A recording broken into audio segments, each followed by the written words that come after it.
नरोत्तम दास ठाकुर द्वारा सॉन्ग है गौरांग बोलिते हवे। तो यह गीत है, आप सब लोग बोलने का प्रयास करिए। गौरांग बोलिते हवे पुलक शरीरा। अब जी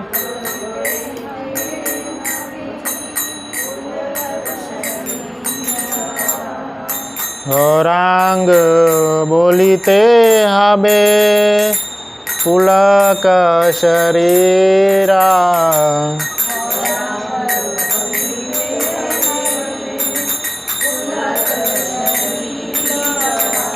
हरि हरि बोलिते नयने बबे नीरा।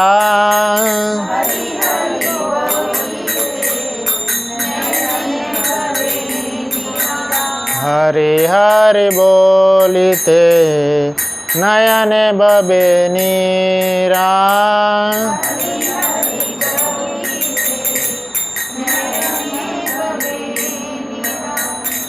आर कबे निताय चांदेर करुणा होइबे।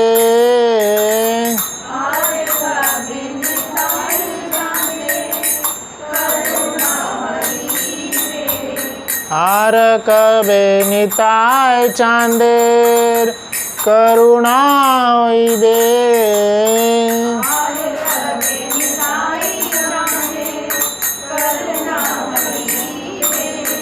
संसार वासना मोरा कबे तुच्छ हवे।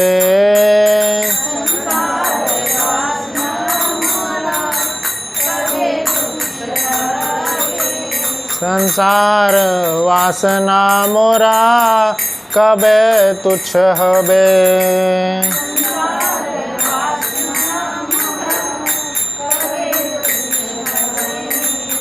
विषय छाड़िया कबे शुद्ध हवे माना।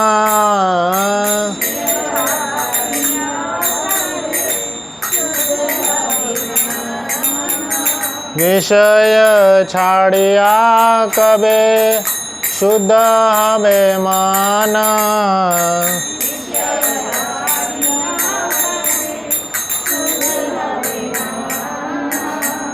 कबे हम हेरबो श्री वृंदावन।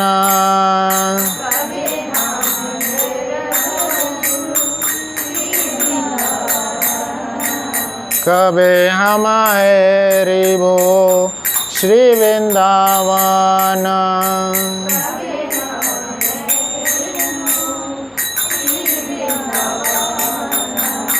रूप रघुनाथ पदे होइबे आकृति।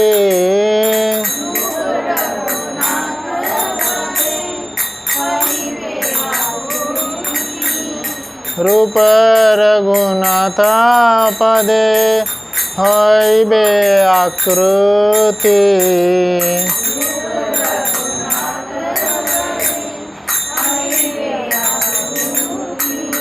कबे हम बुझबो से युगल प्रीति।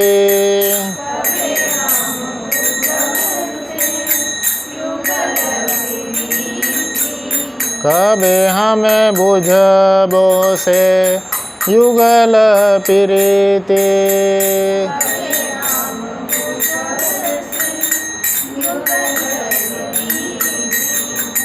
रूप रघुनाथ पदे रहु मोर आशा।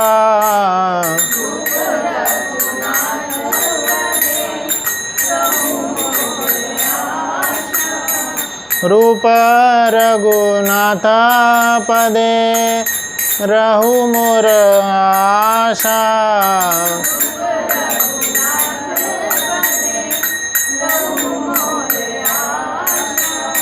प्रार्थना करे सदा नरोत्तम दास।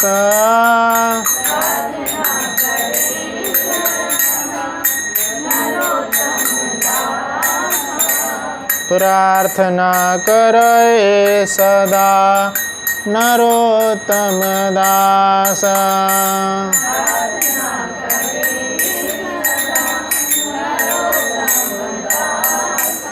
गौरांग बोलिते हबे पुलक शरीरा।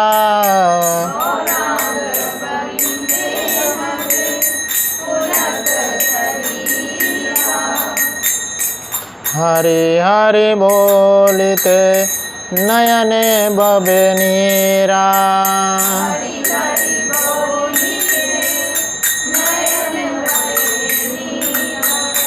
हरे कृष्णा कृष्णा कृष्णा हरे हरे, हरे राम राम राम हरे हरे।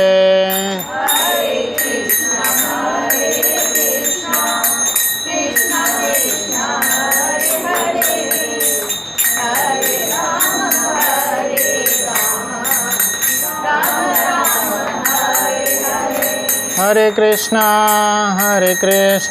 कृष्णा कृष्णा हरे हरे, हरे राम राम राम हरे हरे।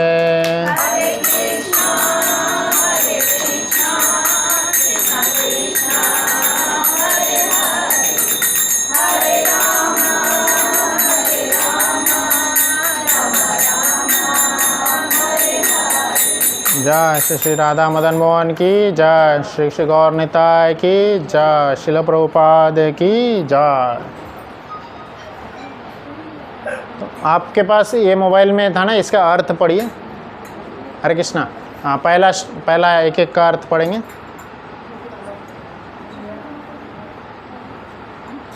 अर्थ पढ़िए, अर्थ। हाँ,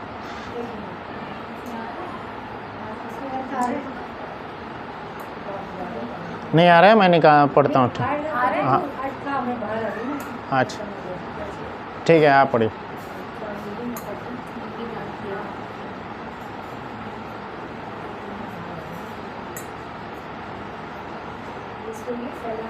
पहला वह दिन कब आएगा कि केवल श्री गौरांग नाम के उच्चारण मात्र से मेरा शरीर रोमांचित हो उठेगा। हरि हरि के उच्चारण से मेरे नेत्रों से प्रेमाश्रु बह निकले। हाँ तो ये हमारा, जैसे मैंने तो बताया था, नरोत्तम दास ठाकुर क्या बोले हैं, यह गीत क्या है, हमारे भक्ति का टेस्ट के रूप में। तो ये भक्ति का पहला पैरामीटर यहाँ पे क्या बता रहे, गौरांग बोलिते हवे पुलक शरीरा। जैसे हमारे मंदिर में कई वर्ष पूर्व दिल्ली मंदिर में, पहले दिल्ली मंदिर में सेवा करता था मैं, तो दिल्ली मंदिर में एक बार क्या हुआ था, एक व्यक्ति आए थे जो कि हर जगह चोरी करते थे। थोड़ा थोड़ा चाहिए कहीं से चीज़ चुरा लेते थे और चले जाते थे और पता ही नहीं चलता था। ऐसे कई बार कर रहे थे। फिर एक बार वो गार्ड ने उनको पकड़ा और फिर उसको लेके गए कैमरा रूम में देखे, यार ये तो रोज़ आ रहा है, कुछ ना तो कुछ लेके जा रहा है ना। तो हमारे जो टेम्पल कमांडर थे उसमें से जो जूनियर वाला था, पहले उसके पास लेके गए थे। तो वो पहले क्या किया, उससे पूछा, वो नहीं माना तो उसको थोड़ा मारा और फिर पूछा क्या क्या लिए हो, बताओ बताओ बताओ। वो नहीं बता रहा था। फिर हमारा जो सीनियर टेम्पल कमांडर है वो आए, वो सीधा इलेक्ट्रिक का वायर लेकर के आए और इलेक्ट्रिक का वायर उसको शॉक लगा दिया सीधा, ऐसे ऐसे ऐसे पूरा हो गया। और फिर पूछा क्या लिया, वो बोला नहीं लिया, नहीं कुछ नहीं लिया। फिर से लगाए, फिर बोल दिया ला के देता हूँ, सब ला के देता हूँ। तो एक ही बार में फिर वो सब ला के दे दिया सब चीज़। तो शॉक लगने से, ऐसा कोई झटका लगता है ना, तो हमारा सारा दिमाग खड़ा हो जाता है, एकदम रोंगटे खड़े हो जाते हैं ना। पर वो क्या हो गया, क्राइम के एंगल से। वह यहाँ पे बता रहे, जब भक्ति से, भाव से, एकदम भगवान के प्रेम में बहकर भगवान का नाम सुनने मात्र से हमारे जब रोएं खड़े हो जाएंगे, एक एक रोएं, है ना, एक एक रोएं की बात हो रही है। तो यहाँ पे क्या बोल रहे हैं, भगवान के नाम उच्चारण मात्र से मेरे शरीर रोमांचित हो उठता है ना। तो ये भक्ति का पहला लेवल बता रहे हैं।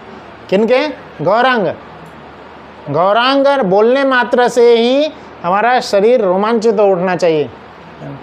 जोर से बोलिए, गौरांगा गौरांगा गौरांगा। हम ऐसे कई लोगों को बोलते थे गौरांगा बोलने के लिए, तो नहीं बोलते थे कोई, है ना। तो हमारे एक दिल्ली मंदिर में एक अच्छे प्रचारक थे, वो कैसे इनका उच्चारण कराते थे, बहुत सुंदर, वो इनोवेटिव आइडिया लिए थे, है ना। वो क्या बोलते थे, आप सभी लोग आनंदित होना चाहते हैं, आप सब लोग हमेशा आनंद में रहना चाहते हैं, तो कौन कौन आनंद में रहना चाहता है बताइए। आप सब लोग आनंद में रहना चाहते हैं, कितने देर आनंद में रहना चाहते हैं, हफ्ते के कितने दिन, 7 दिन, हमेशा नित्य आनंद में रहना चाहते हैं। तो सब लोग जोर से बोलिए, नित्य आनंद, नित्य आनंद, नित्य आनंद, गौरांग, गौरांग। तो नित्यानंद गौरांग, असली आनंद का सूत्र ही है नित्यानंद गौरांग। नित्यानंद बलराम होइले निताय, बलराम जी हैं वही नित्यानंद महाप्रभु के रूप में आते, और कृष्ण ही है, कृष्ण होइले गौर, कृष्ण ही है जो कि गौर वर्ण में गौर रंग के गौरांग महाप्रभु बन के आ जाते हैं, है ना। तो उनका नाम उच्चारण मात्र से, अभी देखिए आप सब लोगों को थोड़ा बहुत उत्साह आया होगा जब हम जोर से बोलते हैं, थोड़ा उत्साह हो जाता है, थोड़ा रोमांचित हो जाता है ना। तो ऐसे बोलते हैं, वो एक क्या बोलते हैं, एक परसेंटेज मात्र है। ऐसा उत्साह आना चाहिए जब हम भगवान का नाम स्मरण करते हैं। और फिर क्या बोल रहे हैं अगला लाइन, हरि हरि बोलिते नयने भवे नीरा। हरि हरि बोलने से क्या होना चाहिए, आंखों में आंसू आने चाहिए हरि हरि बोलो। इसलिए आप देखे होंगे हमारा जब शाम में गौर आरती होता है, आप सब लोग गौर आरती अटेंड किए हैं शाम में मंदिर में, हाँ किए हैं ना, या मंगल आरती में भी। तो प्रभुपाद जी यह सिस्टम यही उनका ही द्वारा दिया हुआ सिस्टम है कैसे आरती होना चाहिए। तो अंत में क्या बोलते हैं, सभी भगवान की हम जयकार करते हैं, गुरु की जयकार करते हैं, बाद में बोलते हैं निताय गौर हरि बोल, हरि बोल, सबको बोलते हैं हरि बोलो, हरि बोलो। तो हरि का नाम उच्चारण करने से ही, हरि हरि बोलने से ही आंखों से अश्रु बहने चाहिए, आंखों से अश्रु आने चाहिए, नहीं आते। हमें तो मारने के बाद भी नहीं आते, लोग हंसते हैं मारने पे भी तो इतने पतित जीवात्मा हम हो चुके हैं ना। और कोई आप मत दूसरा पढ़िए।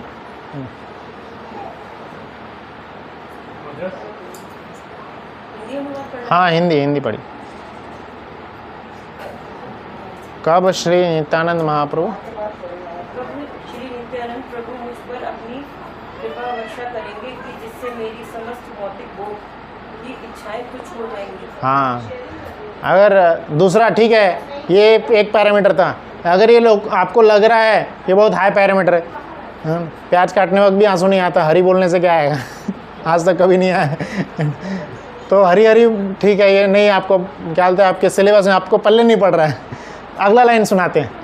अगला लाइन में भक्ति का एक और टेस्ट है, भक्ति का टेस्ट है ना, आपका टेस्ट बढ़ रहा है भक्ति में कि नहीं, ये क्या बता रहा है। और कबे निताय चांदेर करुणा होइबे, भगवान की निताय चांद, निताय चांद नित्यानंद महाप्रभु की करुणा कब होगी, वो कैसे पता चलेगा। संसार वासना मोरा कब तुच्छवे, है ना। जब भगवान में आसक्ति बढ़ेगी, भगवान जब हमें प्रिय लगने लगेंगे तो क्या होगा, संसार की वासना, संसार में जो हमें मन लगता है, संसार की चीज़ों में जो मन लगता है, सांसारिक वस्तुओं में जो मन लगता है, वो कम होने लगेगा। सांसारिक वस्तुओं में मन लगना कम होने लगेगा, कब, जब भगवान में रुचि बढ़ जाएगी। ये एक खुद का एक टेस्ट है, चेक जैसा है। अगर आपको सांसारिक चीज़ों में अभी भी मन लग रहा है, मूवी देखने में, बाहर के पानी पूड़ी खाने में, बाहर घूमने में, बाहर गार्डन में खेलने में, ये सब में अभी भी मन लग रहा है, ठीक है, जीवा का स्वाद अभी छोड़ नहीं पाए हैं, महीने में एक बार ठीक है ना, महीने में एक बार या 3-4 महीने में कम करना चाहिए। नहीं कम हो रहा है तो मतलब क्या है, कोई बात नहीं, पछताने की ज़रूरत नहीं है, इम्प्रूव करते रहना है। ये बस पैरामीटर दिया हुआ है ना, इसके हिसाब से खुद को चेक करते रहना है। नहीं हुआ इम्प्रूव, कोई बात नहीं, आगे और ट्राई करूँगा, अगली बार ट्राई करेंगे, अगली बार ट्राई करेंगे, है ना। तो अगली बार ट्राई करेंगे। तो इसमें क्या बताते हैं कि ये संसार वासना धीरे धीरे क्या होती जानी चाहिए, कम होती जानी चाहिए। कई सारे पैरामीटर्स होते हैं, कई सारे पैरामीटर्स इसमें बताए जाते हैं। पहला पैरामीटर जैसे कि स्वाद का, मुख के स्वाद का, हम जो भी भोजन ले रहे हैं भगवान को भोग लगा के ले रहे हैं कि नहीं, ये एक स्वाद है। भगवान के बिना भोग लगाए हम खा रहे हैं क्या। दूसरा एक पैरामीटर आता है कि हम जैसे बाहर घूमने जा रहे हैं तो कितना जो है धाम के चीज़ें घूमने जा रहे हैं, कितना जो है धाम के चीज़ें घूमने जा रहे हैं। भगवान के धाम के वस्तुएं, धाम जगह पे घूमने जाना, ये सब में अगर हमारी रुचि लग रही है, भगवान की जैसे पता चलता है कथा होने वाली है ना, तो कितना रुचि से हम जाते हैं सुनने के लिए उनके पास, कथा होने वाली है, चलो चलो सुनेंगे, है ना। हम वो कथा 1000 बार सुन चुके हैं, है ना। उस कथा का जो बोल रहा है उससे ज़्यादा मुझे पता है, बट सुनने में कितनी रुचि है ना। जब भागवतम बोला गया था, किन्होंने बोले थे भागवतम? सुखदेव गोस्वामी बोले थे। उनको सुनने के लिए स्वयं व्यासदेव आए हुए थे, उनके गुरु जो है व्यासदेव, वो आगे बैठे थे, है ना। जब भीष्म देव कथा कर रहे थे तो उनके जो गुरु हैं वो आके बैठे हुए थे, कई सारे देवर्षि भी आके बैठे हुए थे, नारद मुनि स्वयं आके बैठे थे, है ना। तो जब कहाँ जहाँ पे भी कथा होती है, जहाँ पे भी वैष्णवगण कथा करते हैं, वहाँ पे जाने में हमारी रुचि कितनी है, यह भी एक भक्ति का पैरामीटर है। जैसे ही पता चलता है अरे इस जगह पे कथा हो रही है, कथा इंपॉर्टेंट है हमारे लिए, है ना, कथा सुनने के लिए चले जाना चाहिए। तो यह एक तरह से भी एक पैरामीटर है चेक करने का, है ना। आप अगला पढ़िए, तीसरा खोल भी दीजिए, आप पढ़िए तीसरा। कब मेरा मन भौतिक सुख के विषयों को त्याग कर निर्मल होगा, कब मैं श्री वृंदावन धाम का वास्तविक दर्शन कर पाऊंगा। हाँ, तो ये बहुत सुंदर है। जैसे ही हमारा ये तीसरा एक बता रहे हैं, है ना। जैसे हम किसी से पूछते हैं आप वृंदावन गए हैं, कब गए हैं, आप कब गए हैं बहुत दिन हो गए, तो मतलब हम नहीं गए तो वृंदावन जो है ना, वृंदावन हमारे प्राणनाथ का जन्मभूमि है ना, जन्मभूमि, वहाँ पे खेले हैं। वृंदावन एक ऐसा जगह है, वहाँ पे वहाँ के पत्ता पत्ता डाल डाल अभी भी कृष्ण को याद करते हैं, अभी भी वो कृष्णा को रोते हैं कृष्ण के लिए। जब वृंदावन से कृष्ण चले गए थे, वहाँ पे जो ग्वाल वाल रह रहे थे, गोप सखागण रह रहे थे, वो तो कृष्ण को याद कर ही रहे थे, उनकी तो बात अलग है। वहाँ के जानवरगण भी, जितने भी जानवर सब थे, ग्वाल वाल गायों को चराने तो दिन भर जाते रहते थे कृष्ण, गाय भी याद करते थे, पेड़ पौधे भी याद करते थे। ऐसा वर्णन आता है श्रीमद् भागवतम में, जब वन में कृष्ण आते थे गायों को लेके, पेड़ झुक जाते थे, मेरा फल लीजिए, मेरा फल लीजिए, मेरा फूल आप अपने। और फिर उनके ग्वाल वाल सखागण क्या करते थे, सभी पेड़ के फल फूल तोड़ते थे और भगवान को ऑफर करते थे। फूल तोड़ के भगवान का श्रृंगार कर रहे, माता यशोदा श्रृंगार करके भेजी थी, ढेर सारे श्रृंगार करके भेजी थी, जो भी ज्वेलरीज है वो सब लगा के भेजी थी। वो सारे ज्वेलरीज निकाल करके पोटरी में बांध के रख देते थे और वहाँ पे अलग श्रृंगार चलता था। फिर उनका अलग श्रृंगार मतलब कोई फूल तोड़ के लगा रहा है, कोई पत्ते लगा रहे हैं, अलग अलग तरीके से भगवान को श्रृंगार हो रहा होता है, हर पल श्रृंगार होता है वहाँ पे। और ये लीला नित्य चलती है, ऐसा नहीं कि भगवान चले गए उस समय हो रही थी, यह लीला हमेशा होती रहती है। रोज़ सुबह भगवान आते हैं अपने गायों को लेकर के, हमें नहीं दिखाई देंगे, क्योंकि हम कब गए थे वृंदावन, कई सालों पहले एक बार गए थे, जब मैं छोटी बच्ची थी तब गई थी, है ना। तो हमें दिखाई नहीं देंगे, हमारा इंटरेस्ट नहीं है। जब हम छोटे थे तब गए थे, है ना। तो इसलिए क्या आता है, हमारा जब इंटरेस्ट ही नहीं है तो नहीं दिखाई देंगे।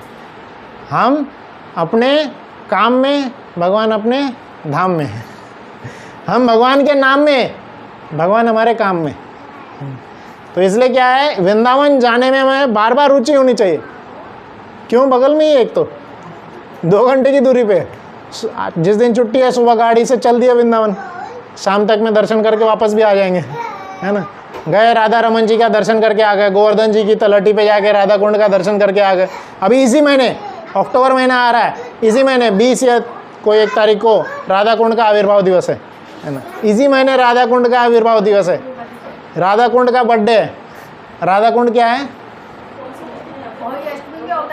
हाँ बहुलाष्टमी, हाँ अभी इसी महीने, कार्तिक महीने की शुरुआत में ही आता है वो। कार्तिक महीने 15 से शुरू हो रहा है, उसी के शुरुआत में आता है ना। तो इसी महीने राधा कुंड का बर्थडे है, सुबह जाके शाम तक आ सकते हैं। किनकी रुचि बढ़ती है जाने के लिए, है ना। तो वो भक्ति का टेस्ट है है ना। एक बार एक व्यक्ति ऐसी कथा में सुन रहे थे, हाँ 24 अक्टूबर पड़ेगा। हाँ, कोई तो इसी महीने डेट पड़ रहा है। तो एक बार एक ऐसे भक्त सुन रहे थे कथा में, भक्त कथा में बोल रहे थे कि यह लीलाएं नित्य होती रहती है। रोज़ सुबह भगवान अपने ग्वाल वालों को लेकर के जाते हैं, वन में चराते हैं और शाम में लेकर के आते हैं। भगवान कैसे दिखते हैं? श्याम वर्ण के। सुबह सुबह जब सूर्य की रोशनी का सूर्योदय हो रहा होता है, सूर्य की जो लालिमा है, उस लालिमा में श्याम वर्ण के सुंदर से बालक आते हैं। ऐसा प्रतीत होता है कि यह सबसे सुंदर दृश्य है देखने के लिए। और उन पे जो सोने चांदी जो लगे हुए हैं, इतना सुंदर वो और ज़्यादा प्रतीत हो रहा होता है, इतना ज़्यादा चमकता है। और सोने चांदी कहाँ कहाँ उगे हुए हैं? ब्रेसलेट वो की तरह पहने हुए हैं, यहाँ पे भी पहने हैं, वो इस तरह से पहने हैं, यहाँ पे पहने हुए हैं, बाजूबंद भी पहने हैं, कमरबंद पहने हैं, सब पहन के आते हैं, है ना। तो यह एक व्यक्ति, कथा में एक व्यक्ति सुन रहे थे, है ना। उस व्यक्ति को, वो व्यक्ति कौन थे? बिजनेसमैन थे वो। कोई बताते हैं चोर थे, कोई बताते हैं बिजनेसमैन थे, है ना। उनके मन में लड्डू फूटे बोले भगवान इतना सारा पहन के आ रहे हैं, और उनकी उम्र बताए 5 साल के। वो है तो 5 साल का बच्चा इतना पहन के जा रहा है सुबह सुबह, वो भी 4 बजे, तो अच्छी बात है ना, बढ़िया है। मैं जाके उनसे ले लूँगा, है ना, उनसे ले लूँगा, ढेर सारा पैसा कमाऊँगा, है ना। क्या थी वो? ऐसा सुन करके चले गए नहीं, पहले आकर के वो जो कथाकार है उससे चाकू दिखा के पूछते हैं कहाँ एड्रेस कहाँ है, बता ये बच्चा कहाँ घूम रहा है सुबह आपने बोले सुबह घूम रहा है, बोला हाँ घूम रहा है, वृंदावन में जाइए, कदम के पेड़ पे रहेंगे, वहाँ से निकलते हैं, वहीं से वृंदावन से गोकुल से निकलते हैं, गोवर्धन तक जाते हैं, गोवर्धन में गोवर्धन गायों को चरा के वापस गोकुल धाम चले जाते हैं शाम में। बोले ठीक है, एड्रेस मिल गया, चले जाते हैं। चले गए वहाँ पे, और एक पेड़ के ऊपर जो पेड़ बताए थे वो पेड़ था, और उसी ऊपर चढ़ के इंतज़ार करते रहे। क्या था? विश्वास था। विश्वास था कि रोज़ भगवान सुबह गाय चराने जाते हैं। इन्होंने बोले हैं मतलब जाते हैं। शास्त्र में लिखा है, हम गुरु कहाँ से बोलते हैं? शास्त्र में। शास्त्र में क्या लिखा है? ये लीलाएं नित्य हो रही है, तो हो रही है, नित्य रूप से हो रही है। रोज़ माखन चोरी लीला हो रही है, रोज़ गोचारण लीला हो रही है ना। सिर्फ वो आंखें चाहिए हमें देखने के लिए। तो चोर को विश्वास था, वो गया, सुबह पेड़ पे चढ़ा रहा, बैठा रहा, इंतज़ार करता रहा, सपने बुनते रहा कि मैं आऊँगा, उसको ले लूँगा, उससे सारे मैं सोने ले लूँगा, और फिर मैं ऐसे अमीर बन जाऊँगा। आएगा, शाम रंग का रहेगा, वो शाम रंग का रहेगा, है ना, याद करता रहो। और जैसे ही थोड़ा समय हुआ, वो समय होने के बाद में भगवान स्वयं आ जाते हैं, ग्वाल बाल संग अपने सभी गायों सहित आ जाते हैं। और वहाँ पे आते हैं, और जैसे ही वो उस पेड़ तक वो उसका और ज़्यादा हर्षित होने लगता है। वो आ रहे भगवान, आ रहे भगवान, आ रहे, ऐसे नहीं, वो लड़का आ रहा है। तो जैसे ही वो नीचे आते हैं, उस पर अटैक कर देता है ना, पकड़ लेता है, और भगवान को छूते ही उसको करंट लग जाता है एकदम, उसको एकदम भाव विभोर हो जाता है। वो विश्वास मतलब अपने आपे में नहीं रहता है। और इस तरह से जैसे ही भगवान को छूता है, वो पहले तो भूल ही जाता है क्या करना है, बाद में कैसे तो याद करके बोलता है मैं ये सब मुझे निकाल के दे दो, आपका सोना चांदी दो, आपका हार दो, आपका ये दो, निकाल के सब दे दो।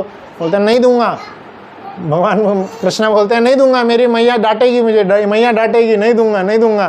तो दे दो, मैं तुम्हें नया दूंगा, चॉकलेट दूंगा। ऐसे बच्चे को बहला फुसला के वो लेने का प्रयास करते हैं, है ना। और इस तरह से वो ले लेते हैं, भगवान उनको दे देते हैं, है ना। और फिर भगवान थोड़ी देर के बाद चले जाते हैं, और उनके ध्यान से चले जाते हैं। और इस तरह से उसके बाद से जैसे ही वो वहाँ पे ले लिए, और वो जाते देखते रह जाते कृष्ण को, जा रहे, और ऐसे देखते रह जाते हैं, ऐसा मंत्रमुग्ध हो जाते हैं। और उसके बाद से शास्त्र में बताते हैं कि ये एक पद्म पुराण में कहानी आती है, बताते हैं कि वो उस दिन से भक्त बन गए भगवान। वो ऐसे उसके बाद में ऐसा आगे का लीला नहीं की, वो बेच करके करना वगैरह, भगवान के उस सोने सुंदर से चेहरे में ही खो गए थे। वो इतना सुंदर रूप है कृष्ण का, इतना सुंदर अट्रैक्टिव फॉर्म है, वो उसमें ही खो गए। तो विश्वास होना चाहिए, वृंदावन में जाने की रुचि बढ़नी चाहिए, कृष्ण से मिलने की रुचि बढ़नी चाहिए। आज भी वो पेड़ है जहाँ से कूद के भगवान कालिया नाग पे डांस किए थे, कालिया नाग पे का दमन करके उनके ऊपर नृत्य किए थे। कदम का वृक्ष आज भी है भगवान, हमारे जो रमन रेती पे जो हमारा मंदिर है इस्कॉन वृंदावन, उसके पीछे ही है, हमारे मंदिर के पीछे ही है, थोड़ा दूर चलने पे गौशाला के पीछे ही है। तो कई सारे लीला स्थली आज भी है, आज भी वही गोवर्धन है जिसके ऊपर चढ़ के भगवान लीलाएं करते थे। आज ही वही व्रजराज है जिस पे भगवान चला करते थे। अक्रूर जब वृंदावन आते हैं, क्या वर्णन आता है कि वो पद चिन्ह देखते हैं, कृष्ण की पद चिन्ह देखते हैं, अरे वाह यही तो पद चिन्ह है कृष्ण की, और पद चिन्ह पे ही लोटपोट हो रहे होते हैं। वो पद चिन्ह जो है प्रकृति ने मिटाई भी नहीं थी, हवा उस पर बह नहीं रहा था, ऐसा वर्णन आता, कोई उसको मिटा नहीं रहा था, जो भी चल रहे थे साइड से चल रहे थे, क्योंकि उस पद चिन्ह पे कई सारे मार्क्स थे, जैसे पहचान में सबको आ जाता था, ये तो हमारे लाला का चिन्ह है, हमारे लाला इधर से ही गए थे, है ना। तो ऐसा प्रेम होता है वृंदावन में कृष्ण के प्रति सबका, सब लोग बार बार वृंदावन जाना चाहते हैं। इसलिए एक बहुत सुंदर सा गीत है, राधा कृष्ण प्राण मोरा जुगल किशोर, राधा कृष्ण प्राण मोरा जुगल किशोर। तो राधा कृष्ण जो है प्राण मेरे बनते हैं, जब प्राण बनेंगे तभी ये सब होगा, है ना। अभी क्या है हमारे लिए, बस हाँ कभी कभी भक्ति करना चाहिए, कभी कभी जाना चाहिए, है ना। तो हमें सीखना चाहिए उन भक्तों से जो हमेशा नाम जप कर रहे होते हैं, हमेशा भगवान के स्मरण में लगे होते हैं, और हमें प्रेरणा लेकर के हमें भी थोड़ा सा रस, थोड़ा सा टेस्ट आना चाहिए किन चीज़ों में, और कैसे आएगा, पैरामीटर क्या है, ये सब बता रहे। संसार वासना कम हो जाएगा, वृंदावन जाने की बार बार इच्छा आती रहेगी। वृंदावन ही क्यों, भगवान 11 साल वहाँ पे एकदम सुंदर लीलाएं किए हैं, और भी जगह पे किए हैं, वो दूर है बाकी सब, वृंदावन पास में 2 घंटे पे ही है। और कोई पढ़ेंगे, चौथा आप पढ़िए, हाँ पीछे, हाँ। चरण दर्शन के लिए कब मैं व्याकुल होऊंगा, कब मैं श्री श्री राधा कृष्ण के दिव्य प्रेम व्यापार को समझने में समर्थ हो सकूंगा। हाँ, तो यहाँ पे बहुत सुंदर बताए हैं, राधा कृष्ण के दिव्य प्रेम को हमें समझने में कब हमें वो रुचि आएगी, कब वो रुचि आएगी कि मैं राधा कृष्ण के दिव्य प्रेम को समझ सकूं। राधा कृष्ण, कई बार लोग बोलते हैं कि लीला करते हैं भगवान, ये कैसे तुम्हारे भगवान हैं, लीला करते रहते हैं, उनके साथ खेलते हैं। तो हमें समझना है जितनी भी गोपियों के साथ भगवान रासलीला किए थे वह सब क्या है, भगवान की परछाई ही है, भगवान की परछाई है। कोई अपनी परछाई के साथ आगे पीछे खेल रहा है तो फिर उसमें क्या ही प्रॉब्लम। और जो उम्र भी थी 6 साल थी, 6 साल मात्र, 6 कोई बोलते हैं 7 साल थी। और कब किए थे, पहले 7 साल की मतलब पहले अवस्था में पहले उन्होंने गोवर्धन उठाए थे, और जब गोवर्धन उठाए थे, गोवर्धन जब उठा लिए थे उसी समय वह आकर्षण और बढ़ जाता है। 7 दिन तक सभी गोप सखागण 7 दिन तक क्या होता है, बच्चों को अंदर भेज दीजिए, अंदर है ना, रूम में कोई चले जाएंगे। तो 7 दिन तक क्या होता है, सभी गोप सखागण सिर्फ एक ही को देख रहे थे। सेंटर में कृष्ण खड़े थे, गोवर्धन लीला में क्या होता है, सेंटर में कृष्ण खड़े हैं, हाँ सारे वृंदावन वासी क्या कर रहे हैं, उनको देख रहे हैं, उनको एकदम गौर से देखे जा रहे हैं 7 दिन तक, सुबह दोपहर शाम रात क्या करना है, कृष्ण को देखते रहना। और ऐसा नहीं कृष्ण आगे खड़े हैं तो पीछे वालों को नहीं दिख रहे थे, पीछे वालों को भी कृष्ण का सुंदर सा चेहरा दिख रहा था। हर एक व्यक्ति को यह नज़र आ रहा था गोवर्धन लीला में कि कृष्ण उसको ही देख रहे, चाहे कृष्ण इधर देख रहे, इधर देख रहे, इधर देख रहे, इधर देख रहे, मैं इधर देख रहा हूँ तो इधर नहीं देख सकता, इधर देख रहा हूँ तो इधर नहीं देख सकता, पर हर एक भक्त को लग रहा था कि कृष्ण उनको ही देख रहे, उनके साथ ही आदान प्रदान कर रहे हैं। ये केवल कृष्ण ही कर सकते। लोग बोलते कृष्ण ये 16,108 रानियों के साथ विवाह किए, तो कैसे किए वो भी समझना है हमें। कृष्ण एक साथ एक ही समय में 16,108 मंडप पे उपस्थित थे, एक साथ उन्होंने इतना सारा रूप एक्सपैंड कर लिया खुद का, तो कृष्ण कर सकते हैं। एक बार राधा गोविंद स्वामी महाराज से पूछे कि एक व्यक्ति ने पूछा कृष्ण की इतनी सारी बीवियां हैं, तो राधा गोविंद स्वामी महाराज बोलते हैं कि आपको क्या प्रॉब्लम है आपको क्या प्रॉब्लम है ना। कृष्णा तो कृष्ण जैसे पति हैं, पति को क्या बोलते हैं, भर्ता, पति को भर्ता बोलते हैं। तो कृष्ण तो पूरे संसार का पालन कर रहे हैं, पूरे संसार के भर्ता है, वो पूरे संसार का पालन कर रहे हैं, है ना। 16,100 क्या है ना, वो कर सकते हैं इसलिए किए। एक साथ 16,100 जगह पे वो खड़े थे, उपस्थित थे, तो एक साथ किए। और उनको 1 BHK फ्लैट में नहीं रखे थे, हर एक रानी को महल था, कौन से महल? स्वर्ण जड़ित महल। महल उनका घर जो है एसीसी सीमेंट, बिरला सीमेंट से नहीं बना था, पत्थर से नहीं बना था, ईंटों से भी नहीं, किससे? मणि से। मणि से, सोने से भी ज़्यादा कीमती होती है मणि। मणि से उनका महल बना हुआ है ना? तो ऐसे महलों में रखे थे अपने रानियों को। हर एक रानियों से 11 पुत्र हैं उनके, 10 पुत्र 1 पुत्री, ऐसा वर्णन आता है। और हमेशा हर एक रानी के महल में उपस्थित थे। ऐसा नहीं कि इसके हैं तो उसमें नहीं होंगे, उसमें नहीं होंगे, हर एक में उपस्थित थे। अपने आप को उतना एक्सपैंड किए थे। और नारद जी हर एक महल में जाके चेक करते हैं क्या कर रहे हैं। हर एक महल में हर एक रानियों के साथ अलग अलग एक्टिविटीज़ कर रहे होते हैं। कहीं पे यज्ञ कर रहे हैं, कहीं पे दान कर रहे हैं, कहीं पे पूजा में लगना है, कहीं पे अपने बच्चे के साथ खेल रहे हैं, कहीं पे सोए हैं, कहीं पे पाठ कर रहे हैं, कहीं पे सूर्य नमस्कार कर रहे हैं, कहीं पे बातें कर रहे हैं। ऐसे पूरे 16,100 जगह पे अलग अलग कार्य में लगे हुए थे। तो कृष्ण सर्वोपरि है ना, सर्व कारण के कारण, पूरे जगत के स्रोत हैं, पूरे जगत का पालन करने वाले। तो ऐसे कृष्ण के प्रति, राधा कृष्ण की ऐसे लीलाओं के प्रति जब हमें आकर्षण होगा सुनने का, तब हमारी थोड़ी बहुत भक्ति बढ़ रही होती है ना। आगे बढ़िए, और एक है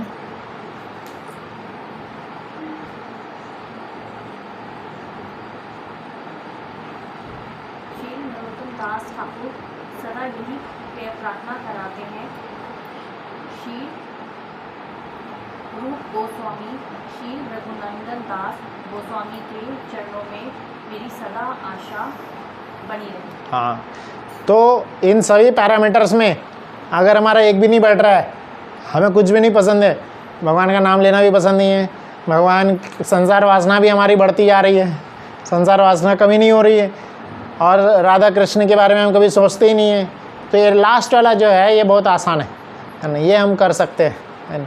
ये हमारे लिए डे टू डे लाइफ में हम थोड़ा बहुत रिलेट कर पाएंगे। ये क्या है? आचार्यों के बारे में बताएं। 2-3 आचार्यों के यहाँ पे नाम लिए हैं, रघुनाथ दास गोस्वामी, रूप गोस्वामी और नरोत्तम दास ठाकुर स्वयं बोल रहे हैं। तो आचार्यों की लाइफस्टाइल से अगर हम उनको जानने में रुचि है, आचार्य कैसे करते थे, भगवान तो ठीक है, भगवान अलग ही है आचार्य तो इंसान ही थे, वह कैसे अपनी डे टू डे एक्टिविटीज़ करते थे, दिनचर्या उनकी कैसी होती थी, एटलीस्ट आचार्यों के बारे में हमें जानने की इच्छा होनी चाहिए। नरोत्तम दास ठाकुर कौन है, भगवान, जैसे हम नरोत्तम दास ठाकुर नहीं जानते, हम जो जानते हैं आचार्य, जैसे आप सुने होंगे माधवाचार्य, रामानुजाचार्य सुने हैं, शंकराचार्य सुने हैं, स्वयं चैतन्य महाप्रभु सुने हैं। तो इनकी लाइफस्टाइल के बारे में, क्या करते थे, कैसे किए इन्होंने, इनके बारे में भी अगर जानने की रुचि है ना, तो वैष्णवों के संग से हमें भगवान के दर्शन हो जाएंगे, भगवान के बारे में रुचि बढ़ेगी। तो जैसे शिला प्रभुपाद जी है ना, तो इनका बायोग्राफी भी अवेलेबल है, आप इनके बारे में पढ़ सकते हैं। अभी के जो रिसेंट आचार्य में से शिला प्रभुपाद जी, तो ये कैसे करते थे। प्रभुपाद जी की जीवनी में आता है कि दिन में सिर्फ रात के 10 बजे से लेकर 12 बजे तक 2 घंटा ही सोते थे, सिर्फ 2 घंटा सोते थे। फिर रात भर क्या करते थे, रात भर लिखते रहते थे, लिखते रहते थे। क्या कितना 80 से ज़्यादा किताबें उन्होंने लिखे हैं। कब? आखिरी के 11 सालों में। श्रीमद् भागवतम, पूरा श्रीमद् भागवतम का उन्होंने ट्रांसलेशन किए हैं, भगवदगीता का ट्रांसलेशन किए हैं। भगवदगीता का ट्रांसलेशन उन्होंने, पता है, भगवदगीता प्रभुपाद जी ने भगवदगीता का ट्रांसलेशन 3 बार किए थे। पहली बार किए थे अपने यंग एज में, वो ऐसे ही रखा रहता था। तो क्या हुआ था, एक बार वो ऐसे जगह पे रखा हुआ था, घर में अनाज की कमी हो गई थी उनके घर में। तो एक बार कोई कुछ तो ठेले पे जा रहा था, तो उसमें लिखा है कि कोई चाय था, कुछ ग्रोसरी का सामान था। तो उनकी वाइफ ने, कुछ दिखा नहीं था घर में, वही कई सारे किताब पेजेस दिख रहे थे, उनको पता नहीं था क्या है, ये ले जाके बेच दिए और उसके एक्सचेंज में ग्रोसरी खरीद लिए थे। कागज़ के एक्सचेंज में उसने देखा हाँ इतना सारा कागज़ है, उसके पहले बार्टर सिस्टम चलता था, तो उसके एक्सचेंज में उन्होंने ग्रोसरी खरीद लिए थे। प्रभुपाद जी आकर के देखे गीता किधर गया, भगवदगीता का ट्रांसलेशन कागज़ में लिखे थे, ऐसे किताब बाइंडिंग नहीं होता था पहले उस समय। तो किधर गया, बोले मैंने उसकी जगह पे चाय खरीद ली, ग्रोसरी सामान सब खरीद ली। तो उनको बहुत दुख हुआ। और एक समय फिर से उन्होंने ट्रांसलेशन किए, पूरा 700 श्लोक का भगवदगीता, फिर से इतना मोटा पेज ट्रांसलेशन किए। फिर वर्णन आता है कि उनकी वो रखे थे, अब ऑफिस में रखे, घर में रखे ही नहीं, ऑफिस में जाके रखे, उनकी केमिकल फैक्ट्री थी। तो उसका ऐसे वर्णन आता है कि केमिकल फैक्ट्री में उनका जो वर्कर था, उधर आग लग गई और जो सामान से बचे थे वर्कर जो था चोरी करके भाग गया। तो एक और बार जो है गीता का पूरा जो है चला गया। फिर जब भगवान जब प्रभुपाद जी चले जाते हैं फॉरेन में, वहाँ पे फिर से लिखते हैं वो। तो वहाँ पे जो थे वो हमारे जो एक दूसरे आचार्य हैं उनका भगवद्गीता लेके गए थे उधर फॉरेन में, और फिर वहाँ पे जब अच्छा लगने लगा, क्राउड आने लगी, फिर वहाँ पे उन्होंने भगवद्गीता फिर से लिखे, पूरा 700 श्लोक का फिर से लिखे भगवद्गीता ट्रांसलेशन, और वही आज हम पढ़ रहे हैं। जो फाइनली लिखा गया हम वही पढ़ रहे हैं आज। तो ऐसे होना चाहिए कि प्रभुपाद की जीवनी के बारे में एटलीस्ट पढ़ने की रुचि लेनी चाहिए, जो कि इतना कष्ट करके हमें भक्ति देने का प्रयास किए हैं। तो ये बहुत सुंदर गीत है। गौरांग बोलिते हवे पुलक शरीरा नयन भवे नीरा, है ना। हरी हरी बोलने से आंखों में आंसू आने चाहिए। तो प्रयास करें। ये आज का जो मौका है, आगे चल के बहुत सारे फेस्टिवल्स आने वाले हैं, नवरात्रि फेस्टिवल, और उसके बाद में कार्तिक महीना पूरा चालू हो जाएगा। कार्तिक महीना में प्रयास करना चाहिए कि रोज़ के रोज़ भगवान के सामने आकर के आशीर्वाद की याचना करनी चाहिए, है ना। भगवान सुनते हैं, प्रतिमा नहीं है, साक्षात वजन नंदन खड़े होते हैं। जैसे चोर को विश्वास था, दर्शन हो गए। विश्वास की बात है, विश्वास की बात है। तो बस भगवान से प्रार्थना करिए ज़्यादा से ज़्यादा। हरे कृष्ण।